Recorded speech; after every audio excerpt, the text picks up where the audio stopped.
একটা তথ্য দিয়ে দেয়, আল্লাহ পাক তিনটা সূরা বানাইছেন, ছোট্ট ছোট্ট তিনটা সূরা।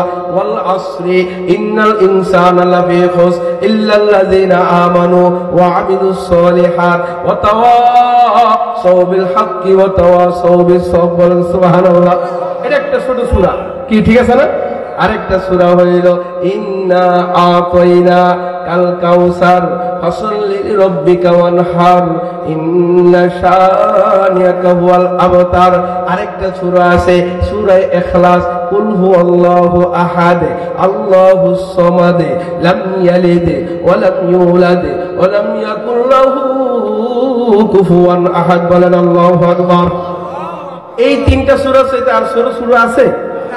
মেরে মুহতারাম ভাই, মালিক কি খেলাটা খেলাইছে এখানে? সূরা ওয়াল আসরির ভিতরে মানুষের আলোচনা করছেন। সুবহানাল্লাহ বলেন। মানুষের আলোচনা করে। ইন্না আতাইনার ভিতরে শান ওয়ালা নবীর শানের বয়ান করে। বলেন সুবহানাল্লাহ। নবীজির আলোচনা করে সূরা ইন্না আতাইনা, সূরা কাউসারের ভিতরে, সূরা ইখলাসের ভিতরে মালিক তার আলোচনা করে। ঠিক আছে তো ইনশাআল্লাহ? ওয়াল আসরিতে মানুষের আলোচনা, ইন্না আতাইনা নবীর আলোচনা, সূরা ইখলাসে মালিকের আলোচনা। রব্বুল আলামিন বুঝাইতে চায় এই ওয়াল আসরি রাখছি নিচে, মাঝখানে রাখছি ইন্না আতাইনা, উপরে রাখছি সূরা ইখলাস। বলেন সুবহানাল্লাহ। হিকমত হইল এই, মানুষ থাকবে জমিনে আর আমি সৃষ্টিকর্তা থাকবো উপরে। মানুষ প্রেম করতে চাইলে আমাকে প্রেম করতে পারবে না, মানুষ আমাকে ধরতে চাইলে আমারে ধরতে পারবে না। তাহলে আল্লাহ পাক কেনই সৃষ্টি করলেন? প্রেমের জন্যই যদি সৃষ্টি না হয় মানব, কেনই বা মাওলা তুমি সৃষ্টি করলা? ভাই আমি একটা মধ্যস্থতা বানাইয়া দিলাম, আমার বন্ধুরে বানাইয়া দিলাম ইন্না আতাইনা কাল কাউসার। আমার বন্ধুরে তুমি ধরো, আমার বন্ধু তোমার হাতটা আমার দিকে লাগাইয়া দিয়ে যাবে। সুবহানাল্লাহ। ইন্নাহু হুয়াস সামিউল বাসীর। وقال النبي صلى الله عليه وسلم إنما بعثت معلما أو كما قال عليه الصلاة والسلام। खुदा दर इंतजार हमद मानी मोहम्मद चश्मे बर्राहे सनानीस। मोहम्मद अज तुम्ही खाम खुदारा, खुदाया अज तु हुब्बे मुस्तफारा। আলহামদুলিল্লাহ। ঐতিহ্যবাহী ইমানুদ্দিন কান্দির, ইমানুদ্দিন মাতবরের কান্দি আজকের এই যুব সমাজের উদ্যোগে আজকের এই মহতি মিলন মেলার সম্মানিত সভাপতি, প্রধান অতিথি, কাবিল ইহতারাম মুআজ্জাজ মুহতারাম সম্মানিত উলামায়ে কেরাম, পর্দার আড়াল আমার সম্মানিতা সরলমনা সর্বগুণে গুণান্বিতা আমার মা বোনেরা, আল্লাহ পাকের দরবারে শুকর যে আল্লাহ আপনাকে আমাকে সন্ধ্যার থেকে এই মুহূর্ত পর্যন্ত দ্বীনের নিসবতে, দাওয়াত ও তাবলীগের নিসবতে আল্লাহ তাআলা আপনাকে আমাকে বেহেশতের বাগানে কিছু কথা শোনা এবং বলার জন্য আল্লাহ তৌফিক দান করেছেন। এই জন্য দিল থেকে শুকরিয়া আদায় করে আলহামদুলিল্লাহ।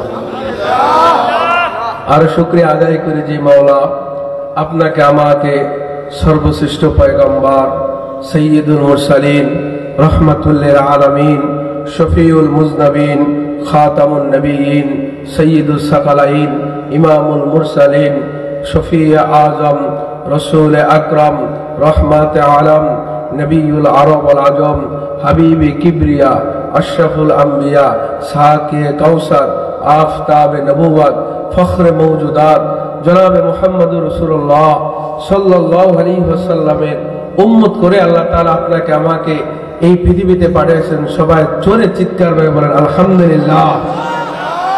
মেরে মুহতারাম ভাই, মাসটা চলতেছে রজব মাস। অনেকে আবার আমাকে সবাই আমাকে চেনেন, এমন কোনো ব্যক্তি নেই যে আমাকে চেনেন না। আমি হয়তো আপনাদের সামনে আজকে বসছি, এই বসাটা আমার আজকে দীর্ঘ প্রায় 12 বছর ধরে আমি সারা বাংলাদেশে বয়ান করি। অনেকে জানেন, জানেন না। এতটুকু জানানো যে আমরা আপনার ছেলে, আমরা আপনার ভাই, আমরা আপনার মামু, এই যে বসছি, আমার কোনো কথা বলবো না, আমি খুবই গুরুত্বপূর্ণ কিছু তাত্ত্বিক আলোচনা আপনাকে শোনাবো। ইনশাল্লাহ আপনার দোয়া করবেন তো? ইনশাল্লাহ। মেরে মুহতারাম ভাই, মাসটা চলতেছে রজব মাস। এই রজব মাস হইল প্রেমের মাস। বলেন সুবহানাল্লাহ। আল্লাহ তাআলা সবার সাথে প্রেম করেন না। সবাই প্রেমের অফার দেয় মালিককে, মালিক কাউরে দেয় না। মুসা আলাইহিস সালাতু ওয়াস সালাম তুর পর্বতে দৌড় দিছে, দৌড় দিয়ে এবার 3363 রাত সিঁড়ি অতিক্রম করে মাওলারে ডাক দেয়। আল্লাহ পাক বলে, আয় মুসা, উম্মত কই রুয়া রাইখা আসলি? ওই যে ওরা আসতেছে, তুই কিনে তাড়াতাড়ি আসলি, একসাথে আসলেই তো পারতি। কয় আল্লাহ আগে আসছি তোমাকে সন্তুষ্ট করার জন্য। সুবহানাল্লাহ। আল্লাহরে বলে, আল্লাহ আগে আইছি তোমার রাজি খুশি করার জন্য।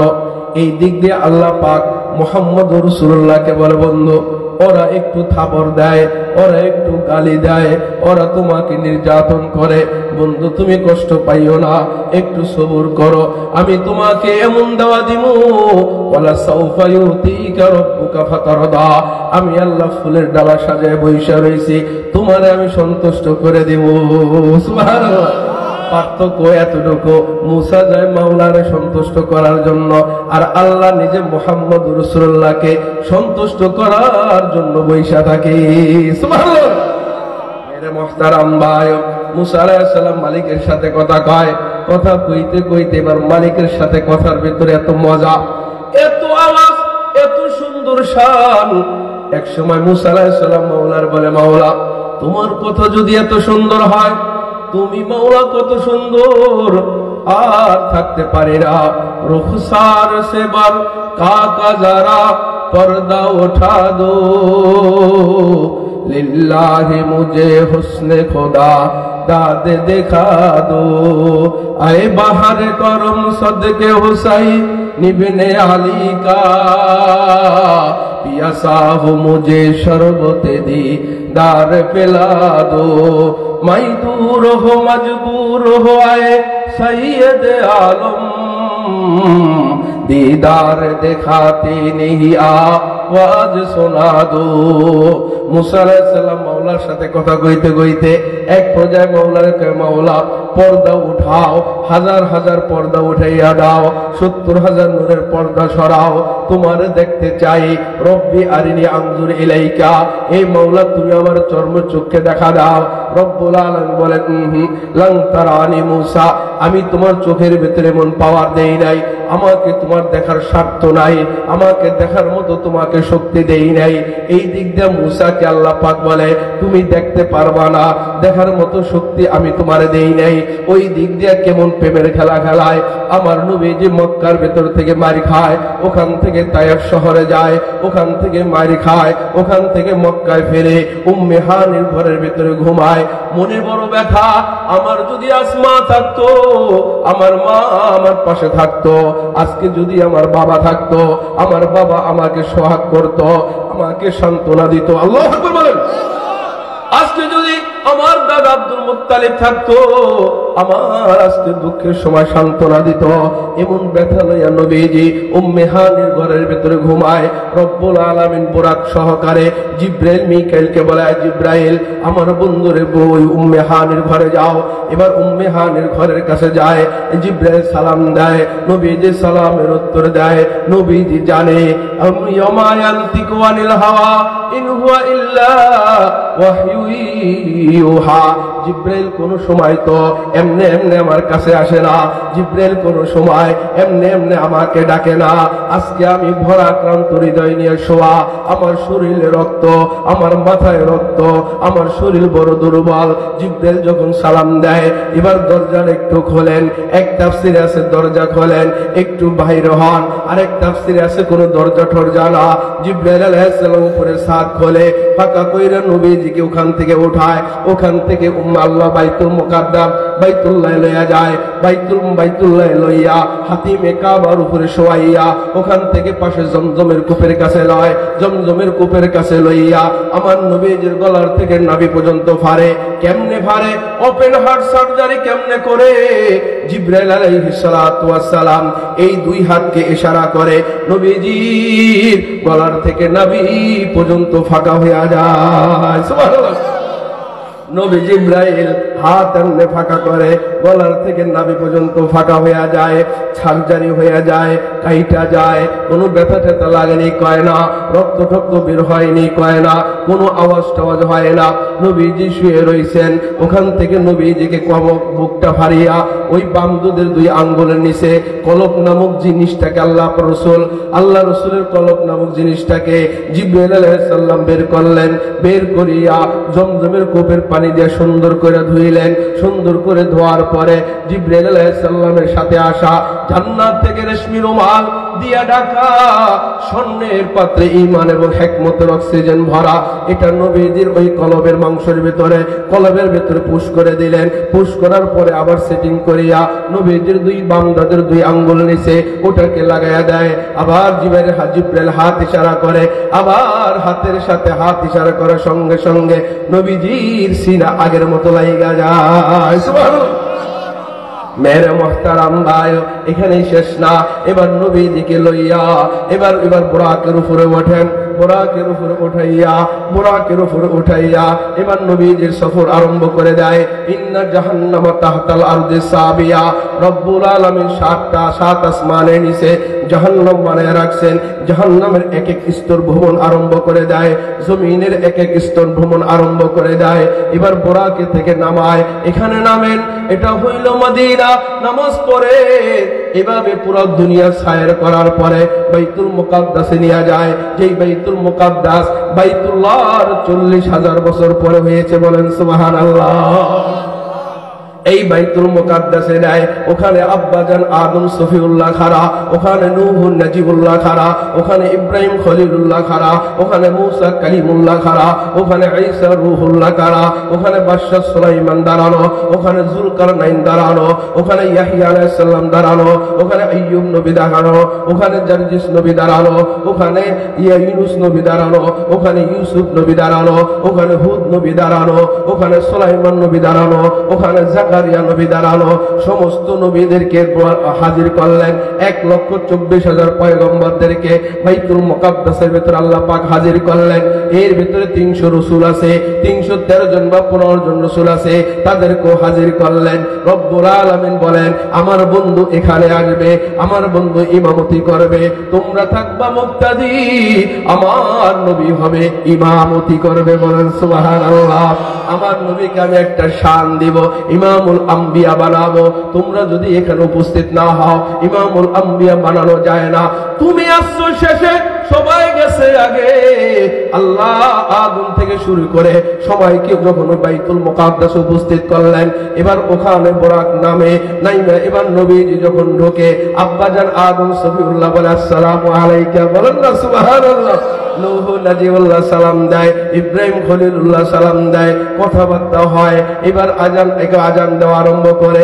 একজন আজান দেয়, আল্লাহু আকবার, আল্লাহু আকবার, আশহাদু আল্লা ইলাহা ইল্লাল্লাহ ওয়া আশহাদু আন্না মুহাম্মাদার রাসূলুল্লাহ। আজান হয়ে যায়। এবার ইকামত দিবে। জিবরাইল ইকামত আরম্ভ করে দেয়। ইমামতি কে করবে? নবীজি তো আব্বা, নবীজির আব্বা আদম সফিউল্লাহ, নূহ নবীর আব্বা তো আদম সফিউল্লাহ। কারণ সমস্ত নবীদের আগমন ঘটেছে আব্বাজান আদম সফিউল্লাহর মাধ্যমে, বলেন সুবহানাল্লাহ। এবার ইমামতিটা করবে কেন? আল্লাহ পাক বলেন, জিবরাইল আমার সাইয়্যিদ যেখানে হাজির, আমার বন্ধু যেখানে হাজির, এখানে অন্য কোনো মানুষের কোনো কর্তৃত্ব চলে না, ওখানে আর কোনো কারো শান চলে না। আমার বন্ধুরে আগাইয়া দাও। জিবরাইল ভাই নামাজে আগাইয়া দেয়। নবীজি ইমামতি করে, সালাম ঠালাম হয়। সালাম ঠালাম দেওয়ার পরে এবার আদম সফিউল্লাহর সাথে কিছু কথা হয়। আদম সফিউল্লাহ একটা ভাষণ দেয়। নূহ নাজিউল্লাহর সাথে কথা হয়, তিনিও একটা ভাষণ দেয়। এক এক করে ভাষণ দেওয়া শুরু হইল। জিবরাইল বলে ইয়া রাসূলুল্লাহ সফর বড় লম্বা, যাইতে হবে মাওলা পাকের আরশের কাছে, মাওলার বাড়িতে যাইতে হবে, এত সময় দিলে চলবে না। সবার থেকে বিদায় নিয়া বুরাকে ইয়া রাসূলুল্লাহ ওঠেন। নবীজি বুরাকে ওঠে। এবার জিবরাইল আলাইহিস সালাম এটাকে চালাইয়া নিয়ে যায়। বুরাক যেখানে নজর পড়ে মুহূর্তের ভেতরে বিজলি চমকানোর মতো ওই জায়গায় বুরাক মুহূর্তের ভেতরে চলে যায়। সুবহানাল্লাহ।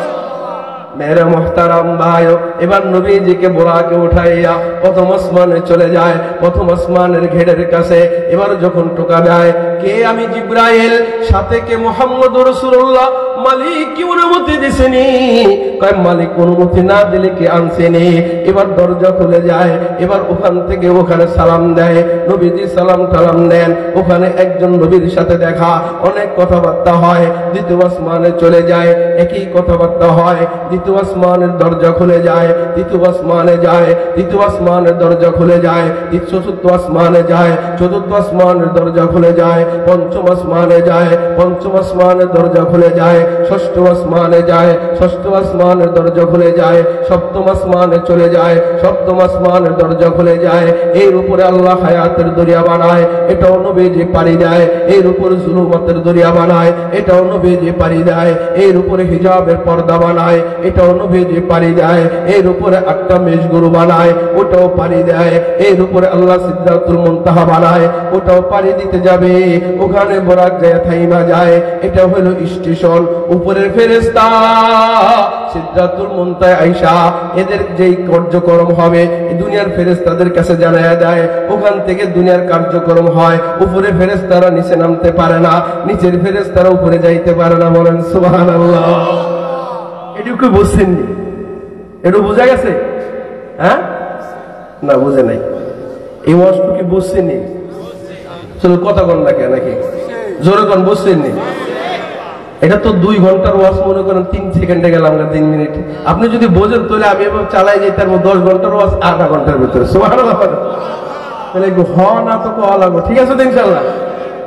মেরে মুহতারাম ভাই, জিবরাইল নাইমা যায়।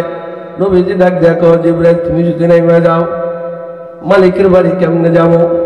ওই জায়গায় যাওয়ার মতো সমর্থ আমার নাই, ওইটার উপরে আমি যাইতে পারবো না। এবার আল্লাহ পাক বলে, বন্ধু মুসা আমারে দেখতে পারে নাই, তোমারে আমি ঘুম থেকে জাগাই আমার সাথে দেখা দিব। এবার তুমি কোনো চিন্তা কইরো না। বুরাক থেকে নামায় রব্বুল আলামিন উপর থেকে রফরফ নামক যানবাহন পাঠায়, ওইটা এটার চাইতে আরো তেজ। বলেন সুবহানাল্লাহ। রফরফ নামক যানবাহন পাঠায়, নবীজি ওই রফরফে ওঠে। এবার এটা চালাইবে কে? এবার কেউ 2 জন যদি হয়ে যায়, চালানোর ড্রাইভার যদি আরেকজন হয়ে যায়, মালিকের সাথে প্রেম বান্দার সাথে বলে না, 3 জন হয়ে প্রেমের আলাপ চলাপ করতে মজা লাগে না। ইসকে আউয়াল দর্দ লে মা সুকে পয়দা মিশাওয়ান তানা সোজাদ শামা কায়ে পারো ওয়ানা শায়দা মিশাওয়াত। রব্বুল আলামিন বলে, বন্ধু তুমি বলছো তোমার মনে মনে, তোমার বুঝি কেউ রইল না, তোমাকে সান্ত্বনা দেওয়ার কেউ যেন থাকলো না। আমি আল্লাহ আছি, তৃতীয় কারো লাগবে না। আমার কুদরতে হাতে রিমোট রেখে দিলাম। বন্ধু তুমি রফরফ যানবাহনে ওঠো, আমি রিমোট চাপ দিব, তোমাকে উড়াইয়া উড়াইয়া জান্নাত ভ্রমণ করাইয়া, আসরে ময়দান ভ্রমণ করাইয়া, পুলসিরাত ভ্রমণ করাইয়া, মিজান ভ্রমণ করাইয়া তোমাকে শরীফে আকলাম নামক জগতে নিয়ে যাবে। শরীফে আকলাম নামক জগৎ হলো ফেরেশতাদের জগৎ। ওখানে তাকদীর লেখে ফেরেশতারা, শুধু আওয়াজ হয় কলমের খোঁচার আওয়াজ হয়। নবীজি ভয় পাইয়া যায়, একটু নীরব, এর ভিতরে শুধু কলমের আওয়াজ। নবীজির ভয় কাটানো দূর করার জন্য রব্বুল আলামিন আবু বকর সিদ্দিকের মতো এক ফেরেশতা বানায়। ওখানে একই সুন্দর দিয়া বানায়, একই রূপ দিয়া বানায়, একই কাঠামো দিয়া বানায়। ওই আবু বকরের মতো একজন ফেরেশতা যখন তিনি একটু আওয়াজ দিলেন, নবীজি মনে করলেন আবু বকর মনে আমার পাশেই আছে। এই কল্পনা টল্পনা কইরা নবীজির মনের ভয় দূর হয়ে যায়। ওখান থেকে রফরফ যানবাহন উপরে উঠাইয়া লয়া যায়, লৌহ পাড়ি দেয়, কলম পাড়ি দেয়, এই জগৎ সব জগৎ পাড়ি দিয়া মাওলা পাকের আরশে নিয়ে যায়। সুবহানাল্লাহ। বলবেন হুজুর মাওলা পাকের আরশ কেমন? আমাদের বুজুর্গরা বলছেন, মুরাকাবার মাধ্যমে বলছেন, আল্লাহ পাকের আরশটা হলো দোতলা ঘরের মতো। বলেন না সুবহানাল্লাহ। এই যে স্টেজ, এটাই হবে মওলা পাকের আরশ, স্টেজের উপর চেয়ার, এটাই হবে মওলা পাকের কুরসি। তার শান যেমন মাওলার আরশ তেমন, তার শান যেমন, তার চেয়ারের শানটা হবে তেমন। ওয়াসিয়া কুরসিয়ুহুস সামাওয়াতি ওয়াল আরদ, মালিকের যে চার চেয়ার, মালিকের যে কুরসি, এই চার পায়ার নিচে 7 আসমান আর 7 জমিন ঢুকে গেছে। বলেন সুবহানাল্লাহ। এত বড় চেয়ার। মেরে মুহতারাম ভাই, এবার মওলা পাকের কাছে আরশের সামনে লয়, আরশের উপরে লইয়া মওলা পাক একটা চেয়ারে, এবার পাশে আরেকটা চেয়ার সাজিয়ে রাখছে, বন্ধুরে ওখানে বসাইছে। এই কথাটা নাই, তবে বন্ধুরে তো বন্ধুর পাশেই বসাবে, একটা চেয়ারের ব্যবস্থায় করছেন। শাহ নবীর চেয়ার কোনো সময় কমতি হয় না। এবার শাহ ওলিউল্লাহ মুহাদ্দিসে দেওয়ালি বলে, আমার নবীজি এই রজব মাসে, আমার নবীজি মিরাজে আল্লাহ পাকের কাছে কত কাছে গেছেন, এটা আমার একটু দেখতে মনে চায়, এটা আমি একটু দেখব। দেখি এবার শাহ ওলিউল্লাহ মুহাদ্দিস দেহলভী মুরাকাবার মাধ্যমে কেমনে দেখে। শাহ ওলিউল্লাহ মুহাদ্দিস দেহলভী রাহমাতুল্লাহ আলাইহি চক্ষুটা বন্ধ করছেন, চার জানু হইয়া বসছেন। এবার চিন্তা করে, ডাইনে মাকামে ইব্রাহিম, বামে হজরে আসওয়াদ, পিছনে জমজম, সামনে খানায়ে কাবা বাইতুল্লাহ, জেহেনের ভেতরে নিয়ে আসছে আল্লাহ পাকের আরশের কাছে। এবার নবীজি চলে গেলেন। এবার নবীজি আল্লাহ পাকের কত কাছে, এটা আল্লাহ পাক মুরাকাবার মাধ্যমে শাহ ওলিউল্লাহ মুহাদ্দিস দেহলভীকে দেখায় দেয় কত কাছে গেছেন। শাহ ওলিউল্লাহ মুহাদ্দিস দেহলভী বলে, আমি দেখলাম আল্লাহ পাকের পাশে আল্লাহ আর নবীর মাঝে মাত্র 1 বিঘত দূরত্ব আছে। বলেন সুবহানাল্লাহ। এত কাছে লয়ে গেছেন। মাইনুদ্দিন চিশতি রহমাতুল্লাহ আলাইহি বলে, আমার মনে চাইলো আমি দেখি এবার মুরাকাবার মাধ্যমে আমি দেখতে চাই আল্লাহ পাক তার বন্ধুরে কত কাছে নিয়েছেন, কত কাছে নিয়ে প্রেমের গল্প স্বল্প করছেন। মাইনুদ্দিন চিশতি রহমাতুল্লাহ আলাইহি বলে, আমিও মুরাকাবায় বসলাম, আমি চাইয়া চাইয়া দেখলাম সূর্যের আলো যেমন সূর্যের ভিতরে লুকায়িত থাকে, মামার মাথার পাগড়ি যেমন মাথার সাথে লাগা আছে, আল্লাহ পাক তার হাবিবকে এত কাছে নিছেন, এত কাছে নিছেন, মাথার সাথে পাগড়ি যেমন লাগা, আল্লাহর হাবিবকে মাওলা তার পাশে এমনি ভাবে লাগা অবস্থায় দেখেছে। সুবহানাল্লাহ। মেরে মুহতারাম ভাই, মাসটা চলতেছে ওই মাস। সুবহানাল্লাযী আসরা বিআবদিহি লাইলাম মিনাল মাসজিদিল হারাম ইলাল মাসজিদিল আকসা আল্লাযী বারাকনা হাওলাহু লিনুরিয়াহু মিন আয়াতিনা ইন্নাহু হুয়াস সামিউল বাসীর। বলেন আল্লাহু আকবার। মেরে মুহতারাম ভাই, এটাই বুঝাইতে চাইছিলাম, আমার নবী যে মুসা যে আল্লাহর সন্তুষ্ট করার জন্য আল্লাহ পাক নিজে মুহাম্মদ রাসূলুল্লাহকে সন্তুষ্ট করার জন্য বসে থাকে। মুসা আল্লাহরে দেখতে চায়, আর আল্লাহ মুসারে দেখাইয়া বন্ধুরে ঘুম থেকে জাগাইয়া নিজের চেহারা বন্ধুরে দেখাইয়া দেয়। সুবহানাল্লাহ বলেন। হাজার মে সাজার মে তেরি রঙ্গ বোহে, जिधर देखता हूँ उधर तू है। मेरे मोहताराम भाई, অনেক প্রেমের আলাপ সালাপ হয়, ওখান থেকে নবীজি ফেরে। এবার আসেন এই রজব মাসে হইল নবীজির আগমনটা ঘটে। এবার রজব মাসের ভেতর অনেক ফায়দা আছে, রজব মাসের আমলের অনেক দাম আছে। কেউ যদি নফল বন্দিগির একটু বেশি বেশি করে, তাহলে তার শান আর মান আল্লাহ পাকের কাছে এত পরিমাণ বেড়ে যায়। চলেন এবার এক ওয়াকিয়া বয়ান না করলে বুঝে আসবে না। বাইতুল মুকাদ্দাসের এক মহিলা, বাইতুল মুকাদ্দাসের ভিতরে এক মহিলা মোটা কাপড় পরে, পশমি কাপড় পরে। রজব মাস যখন আসে, তিনি এবার বাইতুল্লাহ ঘুরে, এবার বাইতুল মুকাদ্দাসে ঘুরে, বৈশা বৈশা তাসবিহ দানার মতো 12,000 বার দৈনিক সূরা ইখলাস পড়ে। বলেন সুবহানাল্লাহ। কয় হাজার বার? কোন মাসে? এই রজব মাসে। কোন মাসে? রজবের আজকে 2 তারিখ। রজবের আজকে কয় তারিখ? রজব মাস, পরের মাস শাবান মাস, পরের মাস রোজা। হ্যাঁ, এর একটু আগে আসেন, লা ইলাহা, একটু আগে আসেন, পিছনের লোক ওটা বসুন। লা ইলাহা ইল্লাল্লাহ,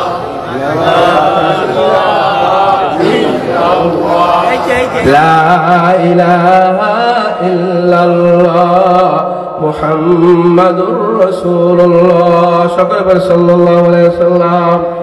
কথা যেটা কইছি বুঝছেন নি?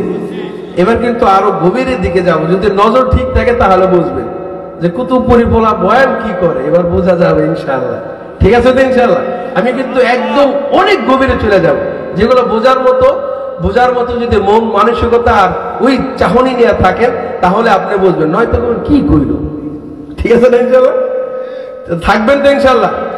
মেরে মোহতারাম ভাই, রজব মাস যখন চলে আসে, মহিলা এবার 12,000 বার দৈনিক সূরা ইখলাস পড়ে। একবার সূরা ইখলাস পড়া কোরআনের 1/3 অংশ তেলাওয়াত হয়ে যায়, বলেন সুবহানাল্লাহ। দুইবার পড়লে 20 পারা, তিনবার পড়লে 30 পারা। তিনবার যদি কেউ সূরা ইখলাস পড়ে তার আমলনামায় মাওলা এক কোরআন খতমের সওয়াব দিয়া দেয়। এই আমার বাবারা, একটা মাসলা যায় না রাখেন। হাঁটার সময় যখন আপনার বাবার কথা মনে পড়ে গেল, চলার সময় যখন মায়ের কথা মনে পড়ে গেল, ওয়াজের ভিতরে যখন মায়ের কথা মনে পড়ে গেল, বন্ধুর কথা মনে পড়ে গেল, ছেলে মেয়ের কথা মনে পড়ে গেল, এরা আর এই জগতে নাই, এরা চলে গেছে বরজখের জগতে। আপনার মনে চাইল মুহূর্তের ভিতরে 2 মিনিটে, মুহূর্তের ভিতরে 1 মিনিটে 3বার সূরা ইখলাস পাঠ করবেন। আমার ছেলের কথা মনে পড়ে যখন আপনি এই তেলাওয়াতগুলো করবেন, পাঠ কইরা শেষ করতে দেরি হবে, এক কোরআন খতমের সওয়াব আপনার ছেলের আমল নামায় যাইতে দেরি হবে না। হুজুর নিয়ে দোয়া করা লাগবে না, কুতুবপুরে আর একটু দোয়া করেন। একজেল কোরআন খতম দিয়েছি, মা বাবার নামে একটু বর্ষায় দিতে হবে। আরে তোমার মেয়ে যখন তেলাওয়াত করতেছে আর করতেছে, মুহূর্তের ভিতরে তোমার আব্বার আমল নামায় চলে যাইতেছে, বলেন সুবহানাল্লাহ। মেরে আল্লাহু আকবার বলেন। মেরে মোহতারাম ভাই, চলার অবস্থায় যদি 100 বার হয়ে যায়, বড় শানওয়ালা ইখলাস সূরা কথা যখন এসে গেল, গভীর একটা তথ্য দিয়ে দেয়। আল্লাহ পাক 3টা সূরা বানাইছেন, ছোট্ট 3টা সূরা। ওয়াল আসরি ইন্নাল ইনসানা লাফি খুস ইল্লাল্লাযিনা আমানু ওয়া আমিলুস সলিহাত ওয়া তাওয়াসাউ বিল হাক্কি ওয়া তাওয়াসাউ বিস সবর। সুবহানাল্লাহ। এটা একটা ছোট সূরা, কি ঠিক আছে না? আরেকটা সূরা হইল ইন্না আতাইনা কাল কাউসার ফাসাল্লি লিরাব্বিকা ওয়ানহার ইন্না শানিয়াকা হুয়াল আবতার। আরেকটা সূরা আছে সূরা ইখলাস, কুল হুয়াল্লাহু আহাদ আল্লাহুস সামাদ লাম ইয়ালিদ ওয়া লাম ইউলাদ ওয়া লাম ইয়াকুল লাহু কুফুয়ান আহাদ। বলেন আল্লাহু আকবার। এই 3টা সূরা সাথে আর সূরা আছে? মেরে মুহতারাম ভাই, মালিক কি খেলাটা খেলাইছে এখানে? সূরা ওয়াল আসরির ভিতরে মানুষের আলোচনা করছেন, সুবহানাল্লাহ বলেন। মানুষের আলোচনা করে। ইন্না আতাইনার ভিতরে শানওয়ালা নবীর শানের বয়ান করে, বলেন সুবহানাল্লাহ। নবীজির আলোচনা করে সূরা ইন্না আতাইনা, সূরা কাউসারের ভিতরে, সূরা ইখলাসের ভিতরে মালিক তার আলোচনা করে। ঠিক আছে তো ইনশাআল্লাহ? ওয়াল আসরিতে মানুষের আলোচনা, ইন্না আতাইনা নবীর আলোচনা, সূরা ইখলাসে মালিকের আলোচনা। রব্বুল আলামিন বুঝাইতে চায় এই ওয়াল আসরি রাখছি নিচে, মাঝখানে রাখছি ইন্না আতাইনা, উপরে রাখছি সূরা ইখলাস। বলেন সুবহানাল্লাহ। হিকমত হইল এই, মানুষ থাকবে জমিনে আর আমি সৃষ্টিকর্তা থাকবো উপরে। মানুষ প্রেম করতে চাইলে আমাকে প্রেম করতে পারবে না, মানুষ আমাকে ধরতে চাইলে আমারে ধরতে পারবে না। তাহলে আল্লাহ পাক কেনই সৃষ্টি করলেন? প্রেমের জন্যই যদি সৃষ্টি না হয় মানব, কেনই বা মাওলা তুমি সৃষ্টি করলা? ভাই আমি একটা মধ্যস্থতা বানাইয়া দিলাম, আমার বন্ধুরে বানাই দিলাম ইন্না আতাইনা কাল কাউসার। আমার বন্ধুরে তুমি ধরো, আমার বন্ধু তোমার হাতটা আমার দিকে লাগাইয়া দিয়ে যাবে। সুবহানাল্লাহ। কই তুমি আমারে তালাশ করে রাখবে না, আমারে তালাশ কইরা তুমি কখনো ধরতেও পারবে না। আমাদের একজন বুজুর্গ ছিল শেখ জারজিস আলাইহিস সালাতু ওয়াস সালাম, আলোচনা করা যাবে। আমাদের একজন বুজুর্গ ছিল, ওই বুজুর্গ আল্লাহু আকবার, আল্লাহ পাকের একটা সিফাত বয়ান করছেন, আল্লাহ কত দূরে। এবার ওই বুজুর্গ বলে আল্লাহ কত দূরে জানো নে? তোমার চিন্তা চেতনা তুমি যত উপরে উঠাইবা তার উপরে আল্লাহ। তুমি মুহূর্তের ভেতরে চিন্তা করবা আল্লাহ আরশে আজিমে, কয় হ্যাঁ তুমি মুহূর্তে উঠে গেলা, এরপর তুমি চিন্তা উঠাও আরো উপরে আল্লাহ। কয় তোমার চিন্তা যেখানে যাইয়া শেষ, এর উপরে হইল আহকামুল হাকিমিন রব্বুল আলামিন। সুবহানাল্লাহ। তোমার চিন্তা যেখানে শেষ, তার উপরে হইল মাওলা। তাহলে ধরবেন কেমনে? কয় ধরার জন্য বানাইছেন নবীকে। বলেন সুবহানাল্লাহ। নবীরে যদি ধরো, নবীর সুন্নতরে যদি ধরো, নবীর মোহাব্বত যদি ধরো, নবীর ভালোবাসা যদি ধরো, এই নবী তোমাকে হাঁটাইয়া হাঁটাইয়া, এই নবী তোমাকে দৌড়াইয়া দৌড়াইয়া মাওলার কুদরতি হাতে লাগাইয়া দিবে। সুবহানাল্লাহ। এই আল্লাহ যখন নামাজ করতে, নামাজ পড়ার জন্য বলছে, তো আল্লাহ পাক বলছেন আকিমুস সালাহ, নামাজ পড়ো। এই নামাজটা কেমনে পড়লে মাওলারে পাবা?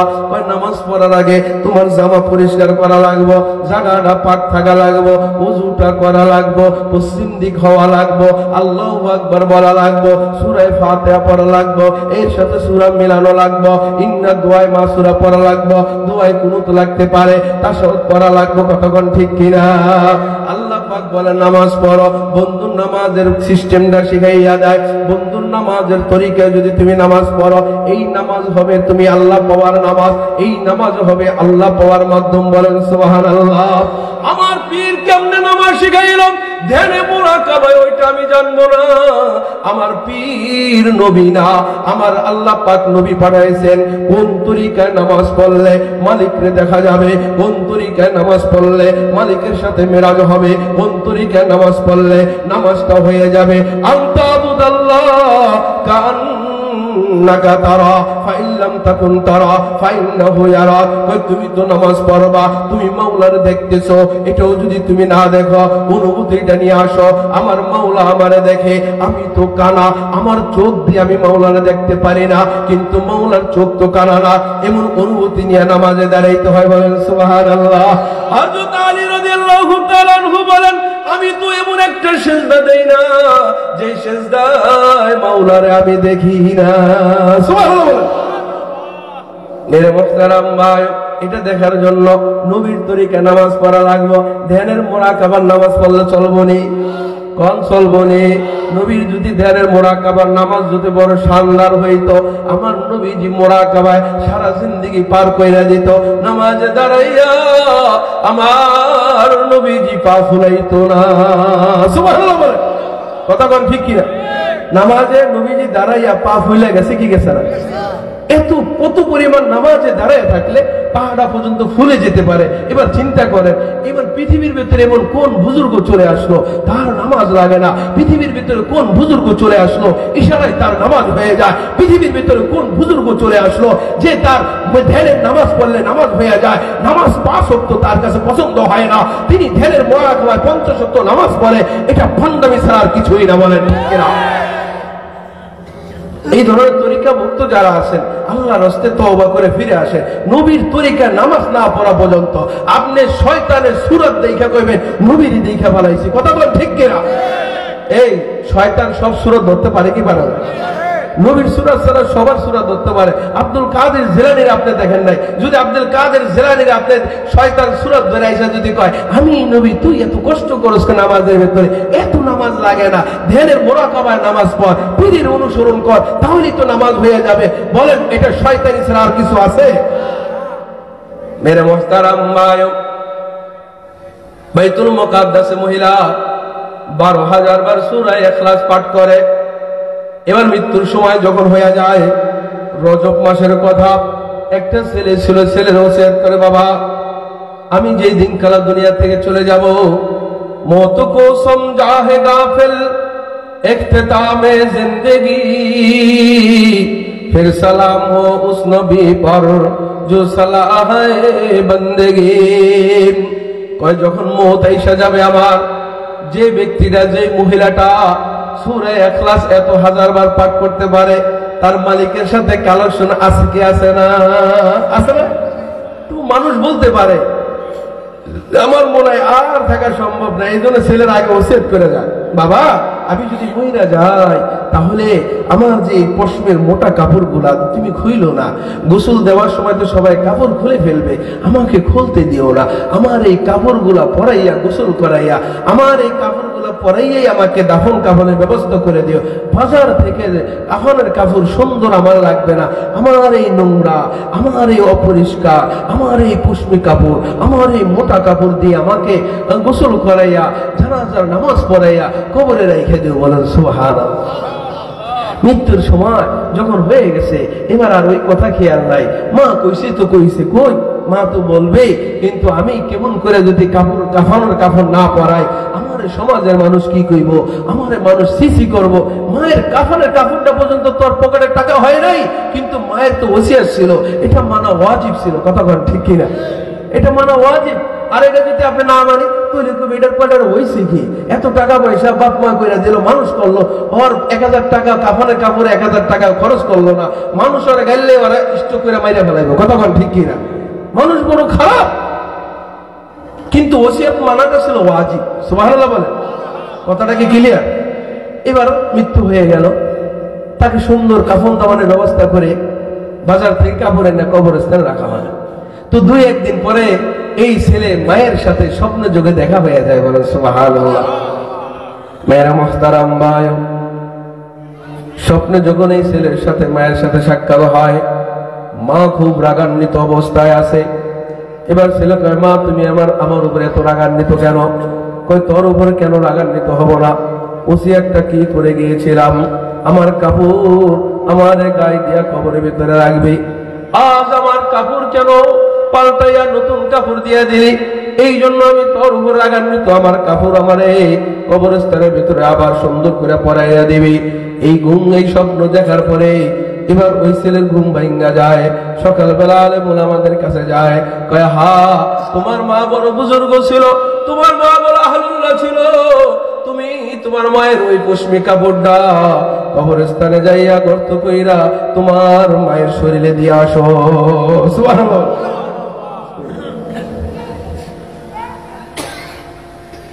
মেরে মুহতারাম ভাই, এবার যখন এই স্বপ্ন দেখার পরে মানুষ যখন রায় দিল, হ্যাঁ ছেলেকে লইয়া, ছেলে ওই কাপড়টা লইয়া গোরস্থানে, তুমি তোমার মায়ের কাফনের উপরে ওইটাকে রেখে দাও। কথা কি ঠিক আছে? ইনশাআল্লাহ। গোরস্থানে গেলেন, কবর খনন করলেন। 1-2 দিন পরে কবর খনন পরে দেখে কবরের উপরে থেকে যখন মাটি সরাইছে, বাঁশ সরাইছে, সরার পরে দেখে কবরটা পুরো ফাঁকা। মায়ের কোনো চিহ্ন, মায়ের কোনো কাফনের কাপড় তো দূরের কথা, মায়ের কোনো অস্তিত্ব কবরের ভিতরে নাই, মা কবরের ভিতরে নাই। সুবহানাল্লাহ। এবার আশ্চর্য হবে কি হবে না? এই যে গতকালকে পরশু রেখে গেলাম, মরার পরে গন্ধ ছুটবে এই 2 দিনে, এর থেকে আর বেশি কিছু না। কোথাও নিয়ে গেলে গর্ত থাকবো, শিয়াল কুকুরে খাইলে তো হাড্ডিটা থাকে, কিন্তু মা এখান থেকে গেল কোথায়? কবরে একটা বালু পর্যন্ত নড়াচড়া নাই। সুবহানাল্লাহ বলেন। মিয়ানে আশিক মাশুক রমজিস, মিয়ানে আশিক মাশুক রমজিস, কিরামান কাতিবিন রাহাম খবর নিস। ইশকের খেলা, প্রেমের খেলা কেহ বোঝে না, খোদার নূরে পাহাড় জ্বলে, মুসা জ্বলে না। ইশকের খেলা, প্রেমের খেলা কেহ জানে না, নমরুদের আগুনে খড়ি জ্বলে, ইব্রাহিম জ্বলে না। সুবহানাল্লাহ। এবার যখন ছিলেন আশ্চর্যান্বিত হয়ে গেছেন, আমার মায়ের কবর, আমার মা কই গেল? অদৃশ্য জগৎ থেকে আসে আওয়াজ আসে। এই ওয়াকিয়াটা ইমাম গাযালি রাহমাতুল্লাহি আলাইহি তার মুকাশাফাতুল কুলুবের 2য় খণ্ডের ভিতরে আনছেন। অদৃশ্য জগৎ থেকে আওয়াজ আসে, এই ছেলে তুই মনে করছত নি তুই তোর মাকে কবরস্থানে রেখে গেছ? শুনে রাখ, রজব মাসে যদি কেউ এই মাসের কদর করে, নফল বন্দেগী বেশি বেশি করে, আমি তার কবরে একাকিত্ব রেখে দেই না, আমি তোর মায়েকে আমার জান্নাতে নিয়ে আসি। সুবহানাল্লাহ বলেন। মেরে মুহতারাম ভাই, রজব মাস বড় সাংঘাতিক দামি মাস আরম্ভ হয়ে গেছে। প্রেমের মাস হইল এইটা, বন্ধুর সাথে প্রেম হয়। 26 তারিখে রাত্রে বন্ধুরে ঘুম থেকে জাগাইয়া মাওলার সাথে দিদার দিয়া দেয়। কেউ যদি এই নিয়তে এই রজব মাসে যদি বেশি বেশি বন্দেগী করে দেয়, রব্বুল আলামিনের সাথে তার দিদার হয়ে যাবে। বলেন সুবহানাল্লাহ।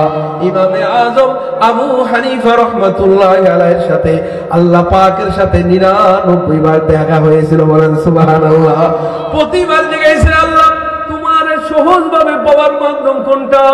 রব্বুল আলামিন বলে দিয়েছেন সূরা কোরআনুল কারীমের তেলাওয়াত। কেউ যদি কোরআনুল কারীমের তেলাওয়াত করে তাহলে আমি মাওলারে পেয়ে যাব।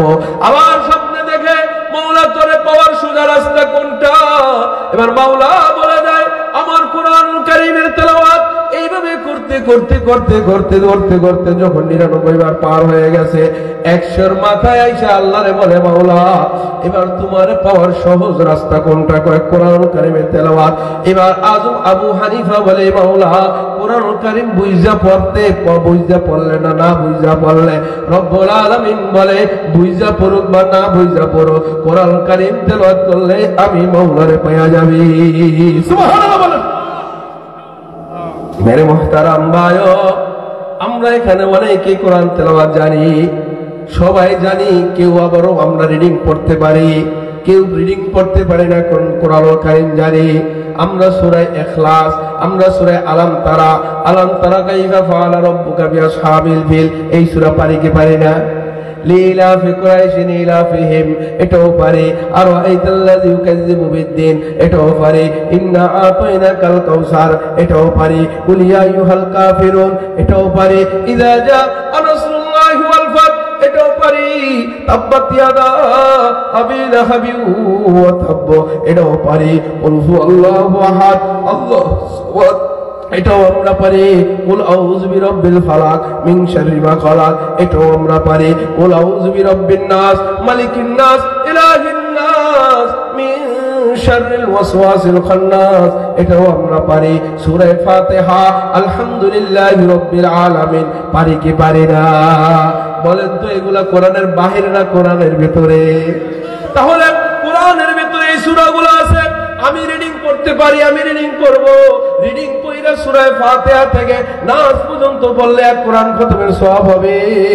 আমার ভাইয়েরা, তুমি যদি সূরা ফাতিহা একবার পড়ো, রিডিং পড়তে পারো না, সূরা ফাতিহা একবার তেলাওয়াত করছো, রব্বুল আলামিন বলে আসমানি 104 খানা কিতাব আছে, 104 খানা কিতাবের ভিতরে বড় বড় 4 খানা কিতাব আছে, তাওরাত, জাবুর, ইনজিল, কোরআন। কেউ যদি সূরা ফাতিহা একবার পাঠ করে আল্লাহ পাক তার আমলনামায় 104 খানা কিতাব তেলাওয়াত করার সওয়াব দিয়ে দিবে। সুবহানাল্লাহ। তাহলে সূরা ফাতিহা পড়বো না ছাড়বো? পড়বো। মেরে মুহতারাম মায়ো, একটু জিকির করে লা ইলাহা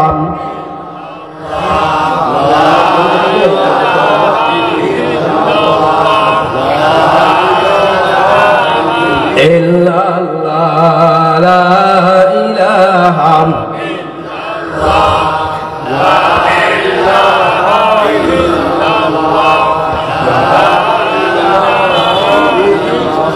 বাড়িওয়ালার বাড়ি থাকবে, ওয়ালা থাকবে না,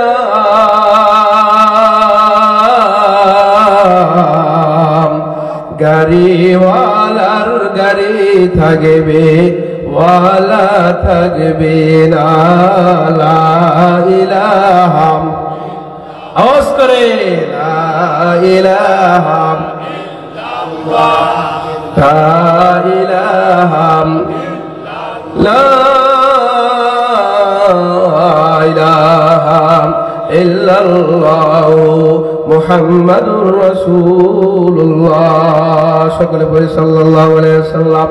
মেরে মুহতারাম ভাইও, রজব মাস, এই রজব লিখতে 3টা শব্দ লাগে, র, জিম, বা, এই 3 শব্দ দিয়া হয় রজব মাস। বলেন সুবহানাল্লাহ। তথ্যবিদ জানায় র দিয়া রহমত, জিম দিয়া বান্দার গুনাহ, বা দিয়া হইল অনুগ্রহ। কেউ যদি রজব মাসে বেশি বেশি নেক আমল করে, এর উপরের রহমত আর নিচের অনুগ্রহ দয়া দিয়া মাঝখানে বান্দার গুনাহগুলি আল্লাহ তাআলা ঢাইকা নেয়। সুবহানাল্লাহ। শাহ ওলিউল্লাহ মুহাদ্দিস দেহলভী ইমাম গাযযালী রাহমাতুল্লাহ আলাইহি আবার বলেন, আমার নবীজি একদিন যাইতেছিলেন, বেরে বলেন একদিন হাঁটতেছিলেন, কবরস্থানের পাশ দিয়ে যায়। সবার চোখ কিন্তু একরকম না, খেয়াল রাখেন আমার নবীজিকে আল্লাহ পাক আধ্যাত্মিক আরো 2টা চোখ দিয়েছিলেন। সুবহানাল্লাহ বলেন। আমরা চোখ নজু করে মসজিদে যায় নামাজ পড়লে হেলান দিয়া যদি ঘুমাই, আর জামাতের সময় হয় বলেন তো হেলান দিয়া ঘুম দিলে ওযু আছে না নাই? নাই। আমার নবীজি ঘুমাইতেন, নবীজির ওযু টুজু ভাঙতো না। কই নবীজির ওযু কেন ভাঙবে? নবীজির আল্লাহ পাক যেই চোখ দিয়েছিলেন এই চোখ 24 ঘন্টা সজাগ জাগ্রত থাকতো, বলেন সুবহানাল্লাহ। চর্মের চোখ ঘুমায় যাইতো, নবীজির কলবের চোখ ঘুমাইতো না। এই জন্য নবীজির কোনোদিন ওযু ভাঙতো না। নবীজি ঘুমাইছেন, ইমামতি শুরু করছেন, তোমরা তো দেখো আমার চর্মের চোখ ঘুমাইছে, কিন্তু আমার আল্লাহ আরো 2টা চোখ দিছে, ওই চোখ জাগনা ছিল, বলেন সুবহানাল্লাহ। কেমন করে বলবেন? আম্মা জান আয়েশা ঘরের কামরার কাছে দাঁড়ায় রইছেন, নবীজি দিনের দাওয়াত দিতে গেছেন। দাওয়াত দিয়ে আসার পথে নবীজি তাকায় রইছেন পথের দিকে। ইয়া আল্লাহর রাসূল এত কষ্ট কইরা দিন ভরে দাওয়াত দেয়, আম্মা জান আয়েশা দরজার পাশে দাঁড়ায় রইছে। এবার আম্মা জান তাকায় তাকায় দেখতেছে আসমানের বৃষ্টিগুলো আমার নবীজির উপর বর্ষণ হইতেছে। আম্মা জান চিন্তা করলেন, তাড়াতাড়ি একটা গামছা নিয়া দরজার পাশে দাঁড়ায় রইলেন। আল্লাহ রাসূল এত কষ্ট করে বৃষ্টির ভিতরে ভিজে ভিজে আসতেছেন। এবার আম্মা জান তাড়াতাড়ি মুছে ফেলবেন। এবার নবীজি আস্তে আস্তে দরজার কাছে আসে, নবীজি সালাম দেয়, আম্মা জান সালামের উত্তর নেয়। এবার নবীজি বলে, ও আয়েশা তুমি এভাবে তাকায় রইছো আমার দিকে? কই ইয়া রাসূলুল্লাহ আমি তাকায় কেন থাকবো না? আমি তাকায় তাকায় দেখলাম আপনি আসতেছেন, আসমানের মুষলধারা বৃষ্টিগুলো আপনার শরীরে বর্ষণ হইতেছে, কিন্তু এখন আয়েশা দেখি আপনি যখন কাছে আসেন এখন দেখি আপনার শরীরে কোনো বৃষ্টির ফোঁটা নাই। সুবহানাল্লাহ। আয়েশা তোমার কাছে আমার কোনো কিছু ছিল না? কয় হ্যাঁ, আপনার একটা রুমাল আমার কাঁধের উপরে ছিল। এবার নবীজি বয়ান করে, আয়েশা রে আমার রুমাল তোমার শরীর স্পর্শ করার কারণে আল্লাহ তাআলা তোমার ওই আধ্যাত্মিক চোখ খুলে দিয়েছে। এটা আসমানের বৃষ্টি না, তুমি যে বৃষ্টি দেখতেছো এটা বৃষ্টি না। আমি রহমাতুল লিল আলামিন, এভাবে হাঁটলেই বৃষ্টি পড়ে। আমি রহমাতুল লিল আলামিন বসলে এভাবে পড়ে। আমি রহমাতুল লিল আলামিন শুয়ে থাকলেও পড়ে। আমি রহমাতুল লিল আলামিন দাওয়াত দিলেও পড়ে। এটা হইল 24 ঘন্টা মাওলা পাকের রহমতের বৃষ্টি আমার উপর পড়ে। সুবহানাল্লাহ। নবীজি বয়ান করেন, আমি আর আপনি বয়ান করলে আপনার সারা বাইরে কিছু দেখি না। নবী যখন বয়ান করতেন প্রত্যেক সাহাবীর সাথে, প্রত্যেক শ্রোতার সাথে এক একজন ফেরেশতা ওয়াজ শোনার জন্য বসে যাইতো, বলেন সুবহানাল্লাহ। নবীজি তাকায় তাকায় দেখতেন এক সাহাবী ইন্তেকাল করছে, নবীজির কাছে খবর আছে, ইয়া রাসূলুল্লাহ অমুকে নাই। নবীজি গেলেন, নবীজি যাওয়ার আগে ঘরের ভেতরে লাশ, ঘরের ভেতরে সমস্ত সাহাবায়ে কেরাম বের হয়ে গেলেন, সামনে থেকে রাস্তা ফাঁকা হয়ে গেলেন। সরদার কুল কায়নাতের জাহানের সরদার এখানে চলে আসছে, সমস্ত সাহাবীরা উঠে গেলেন, নবীজির জন্য জায়গা ফাঁকা করে দিলেন। কিন্তু ফাঁকা জায়গার ভেতরে সাহাবীরা দেখতেছে নবীজি গুছি দিয়া দিয়া দিয়া দিয়া লাশের কাছে যাইতেছে। সুবহানাল্লাহ বলেন। এবার আল্লাহ রাসূল জিজ্ঞাসা করে, ইয়া রাসূলুল্লাহ ফাঁকা ময়দান ছেড়ে দিলাম, আপনি হাইটা হাইটা যাবেন, আপনি দেখি গুছি দিয়া দিয়া যাইতেছেন। এবার রাসূল বলে, তোমরা যা দেখো আমি তা দেখি না, আমি যা দেখি তোমরা তা দেখো না। কয় কি দেখো? আপনি কি দেখেন ইয়া রাসূলুল্লাহ? কয় সাহাবীর মৃত্যুতে আসমান থেকে এত ফেরেশতা নাযিল হয়েছে, এই ফেরেশতাদের কারণে আমি যাইতে পারতেছিলাম না, আমি ফেরেশতাদেরকে গুছি দিয়া দিয়া যাইতেছি। সুবহানাল্লাহ। মেরে মুহতারাম নায়ক, এবার সাহাবীর লাশ গোসল টোসল করে সাহাবীরা কাঁধে রয়েছে, কিন্তু কোনো লাশ কোনো ওজন না, লাশ কোনো ওই যে খাটের কোনো ওজন না। লাশ যখন কবরে দাফন করানোর পর বলে, ইয়া রাসূলুল্লাহ কাজ তো বহন করলাম কিন্তু ওজন টোজন পাইলাম না। কয় ওজন কেমনে পাইবা? আমি তো তাকায় তাকায় দেখলাম আসমানের ফেরেশতা সাহাবীদের এই লাশ তারা নিজ কাঁধে করে উঁচু করে রাখছে, তোমরা শুধু ধইরা রাখছো, ওজন তো তাদের হাতে চলে গেছে। সুবহানাল্লাহ। মেরে মুহতারাম ভাই, শানওয়ালা নবীর চোখ কোনদিন ঘুমায় না, শানওয়ালা চোখের নখ কোনদিন নিদ্রা যায় না। এই জন্য নবীর শানের সাথে অন্য কোন নবীর শান চলে না। নবীজি কবরস্থান দেয়া যায়, কবরস্থানের ভিতরে দেখে এক মহিলার কবরের ভিতরে আগুন, চেহারার ভিতরে আগুন, কাপড়ে আগুন, অঙ্গ প্রত্যঙ্গের ভিতরে আগুন। আল্লাহ রাসূল চিৎকার মেরে বলে, এই মহিলা তুই যদি রজব মাসে ইবাদতটা বাড়ায় দিতি, তুই যদি রজব মাসের কদর করতি, তাহলে আজকে কবরের ভেতরে এই আগুন করে পাকড়াও করতো না। বলেন সুবহানাল্লাহ। বোঝা গেল কেউ যদি রজব মাসে মাওলার প্রেমের কথা স্মরণ করে যদি বেশি বেশি ইবাদত করে, রব্বুল আলামিন তার কবরের আযাব দিবে না। সুবহানাল্লাহ। আল্লাহ আল্লাহ কা মুবারক নাম है। সুবহানাল্লাহ। अल्लाह अल्लाह क्या मुबारक नाम है, अल्लाह अल्लाह आशिकों का काम है, अल्लाह अल्लाह मोमिनों का काम है। सुभान अल्लाह। मेरे मोहतरम भाइयों, এই নবী যে রজব মাসের নামাজ নিয়ে আইলেন 50 ওয়াক্ত, বলেন সুবহানাল্লাহ। কমাইতে কমাইতে মুসা আলাইহিস সালাম আনাইলেন 5 ওয়াক্ত।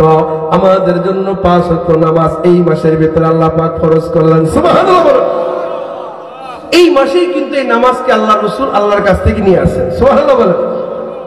এই নামাজ সম্পর্কে আমি আপনাকে কিছু গভীর তথ্য দিব। মানুষ সৃষ্টি হয় দুই জিনিসের মাধ্যমে, বলেন সুবহানাল্লাহ। দেহ এবং রূহের সমন্বয়ে এই মানব সৃষ্টি হয়। মানুষের দেহ আছে, রূহ নাই, এটাকে মানুষ বলে না। রূহ আছে কিন্তু দেহ নাই, ওটাকে মানুষ বলে না। রূহ এবং দেহের সমষ্টির নাম হইল মানুষ। সুবহানাল্লাহ বলেন। এই কথা বলছেন ইনশাআল্লাহ। কয় জিনিসের নাম মানুষ? দুই জিনিসের নাম। এবার আসেন, এই দেহ তৈরি হয় মাটির থেকে। সুবহানাল্লাহ বলেন। দেহ কোথায় থেকে তৈরি হয়?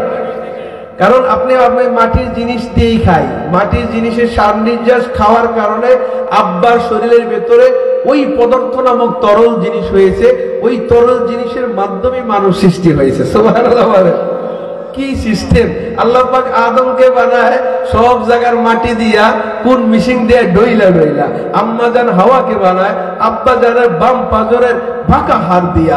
আবার ঈসা আলাইহিস সালাতু ওয়াস সালামকে আল্লাহ বানায় ফু দিয়া। সুবহানাল্লাহ বলেন। আল্লাহ আপনার আর আমার বানায় দুই মা বাবার মিলনের মাধ্যমে। এক ফোঁটা নাপাক পানি, ওই পানির মাধ্যমে এত সুন্দর কায়দা করে মাওলা আপনার বানায়। সুবহানাল্লাহ বলেন। তরিকা কত সুন্দর! আব্বারে বানায় কোন দিয়া, মায়ের বানায় কোন দিয়া, আব্বার বডির হাড়ের পাঁজর দিয়া বানায়। আবার ঈসা নবীকে বানায় ফু দিয়া। মারিয়াম আলাইহিস সালামের পেটে ফু মারে, সাথে সাথে পেটের ভিতরে বাচ্চা বড় হয়, মুহূর্তের ভিতরে খালাস হয়। আবার ওই ছেলেকে মুহূর্তের ভিতরে আল্লাহ তাআলা ইনজিল কিতাব নাজিল করে দেয়। যখন মানুষ অপবাদ দিতে লাগলো, এই মারিয়াম তুই তো তোর বিবাহ হয় নাই, ছেলে পালি কোথায়? আল্লাহ পাক আবার মারিয়ামকে শিখিয়ে দেয়, তোকে যখন এই কথাগুলো বলবে তুই বলবি কথা বলবি না, আমি রোজা এই কথা বলবি, আর বলবি যত প্রশ্ন আছে এই ছেলের জিজ্ঞাসা করেন। এবার যখন যত প্রশ্ন আছে ছেলের জিজ্ঞাসা করতে বলে, মানুষ আবার বোকা, মানুষ আবার গালাগালি করে, এই এক তো গুনাহ করছো, পাপ কইরা ফল জন্মাইছো। এই শিশু বাচ্চা একদিনের এক মুহূর্তে শিশু বাচ্চাকে কথা বলতে পারেনি। এবার শিশু বাচ্চার চোখ এবার তাকায় তাকায়, আর রব্বুল আলামিন ওই শিশু বাচ্চার সিনার ভেতরে ইনজিল কিতাব ওই সময় আল্লাহ তাআলা দিয়ে দেয়। বলেন সুবহানাল্লাহ। তিনি বয়ান করতে আরম্ভ করে দেয়, আমি আল্লাহর রাসূল। সুবহানাল্লাহ বলেন। আমাকে আল্লাহ তাআলা পাঠাইছে। আল্লাহু আকবার বলেন। মেরে মুহতারাম ভাইও, মানব সৃষ্টির দেহ তৈরি হয় দুনিয়ার ফল ফলাদি মাটির থেকে, জিনিসের মাধ্যমে দেহ তৈরি হয়। এটা যদি কেউ ঠিক মতো না খায়,